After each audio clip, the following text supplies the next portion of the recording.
Yoga Go is advertised as a personalized yoga and fitness app, but once you look at real user experiences, the red flags start showing.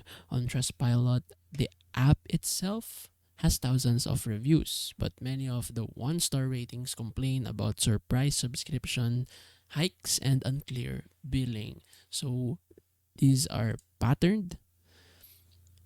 One user even thought they signed up for a 3-month plan at $15.99 only to be charged more the next month without warning. Independent reviewers also point out that the app routines are basic, repetitive, and not truly personalized, despite the marketing claims. A detailed review explains that while the app promises the tailored yoga plans, the actual experience feels generic and not worth the subscription price.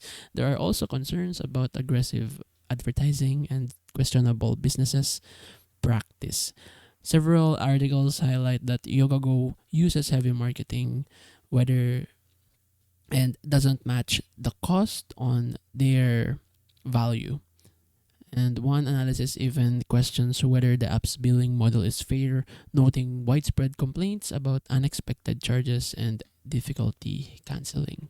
YogaGo is not an outright scam, but it's definitely a risky, overpriced app with a history of billing issues and underwhelming content. So it is basically a scam.